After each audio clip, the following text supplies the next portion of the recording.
All right, so yeah, we've been on a lot of journeys together. It's been 10 plus years. We rapped together. We rapped separate, championing each other from the sidelines on both sides. Then it got a little bit serious once he started popping out kids like Nick Cannon. So then I only got 3. We had to elevate the bag. So we started bag chasing. We got into some trouble. We reformed. Same baby mama too. Same baby mama times 3. And then I stayed in the bag chase-a-thon. Bob learned his lesson the first time. It took me 3 times to learn my lesson. And then once I had my kid, once Zen came around, I pivoted away from music, away from any detrimental activities. I hate music. I ain't doing it again. Blah blah blah. It wasn't. Shut up, nigga. It wasn't a I hate music vibe. It was I just don't love it. I don't want to compete with GLO. I don't want to compete with them. This was before GLO anyway. No. Leave GLO out of this. I love me some GLO. I love GLO, but I just didn't like the game, and I fell out of love with the game. You know what I'm saying? It's like, you know, when you marry a chick and then she gains 300 pounds and a crack habit. You still gonna love her? But you might separate yourself from her. Oh my God. I still love the game.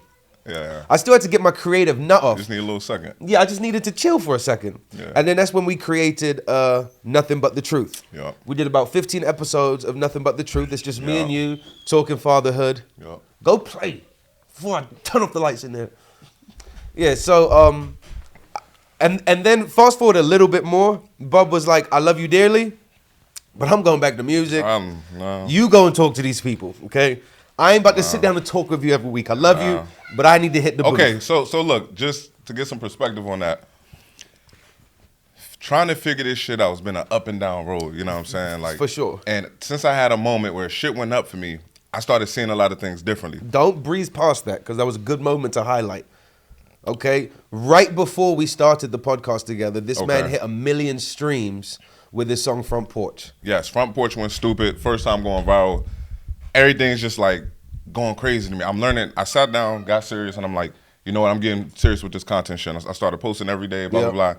Nigga, 30 days later, shit go up. Yeah. I'm like, okay, this is different. Spent the next couple months trying to figure out, like, yo. Like what to do. What happens, like, not knowing that all I need to do is continue to focus on music. I'm so caught up in this moment. What? I'm so caught up in this moment. I'm like, obviously, all I need to do is drop music and drop content and just keep pushing. But I'm doing everything else other than that. So we end up working with Zen. We end up doing we met podcast. Well, we'll get to them in a second. Yeah, okay. But yeah, so we were scrambling trying to figure out how to capitalize on the moment. Now let me get to the point. Okay. Because we're going back to the podcast now. Not yet. Okay. We're still talking all about. Right. Once you hit the 1 million streams, keep it in perspective. He went from like 2,200 followers to like 25,000 in like couple 3. Nah. It was a couple months. It went up and then it plateaued. Yeah, so it took a couple months. Okay, about a month or 2. During the meantime, we were trying to add more products to the repertoire. Yeah. He started doing... Can you go back in the playground for a second? Go back in the playground, please. Just a second. And close the door. Take his whole box of dinosaurs. It's right there. Zen.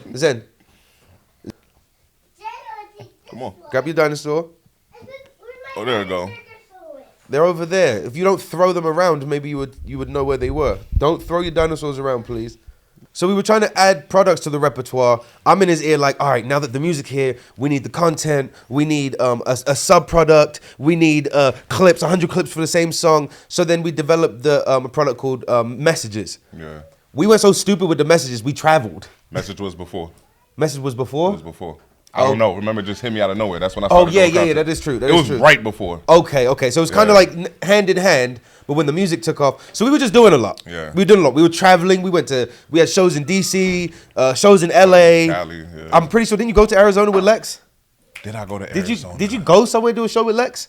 Lex Bratcher, by the way. What's up, baby? Hey, shout out Lex. Shout out Lex Bratcher. That's the one. But it was a great season of...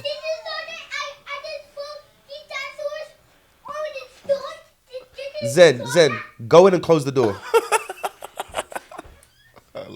I love them kids. All right, go ahead. Fuck them kids. All right, so so yeah, we had a great time trying to figure out how to capitalize on a rush of attention by way of streams.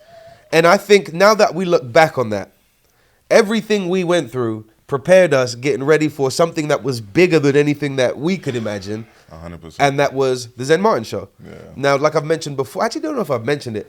The Zen Martin Show was an accident. Okay, we had nothing but the truth. And then together we had nothing but the truth. Then I kept going with nothing but the truth. Yes. So the reason why, right, that Yeah. I was like, I don't want to really do the podcast Right. anymore.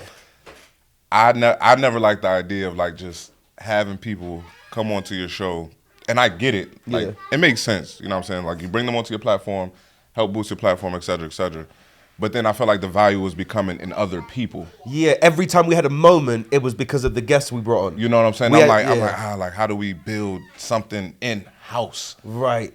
Zen, when we work with Zen, it's like, I love Zen, I appreciate them, but like we're doing everything in the world for them. So before, just for context, before the Zenjoy Drinks sponsored the Zen Martin Show, they hired us to do some of their promo work.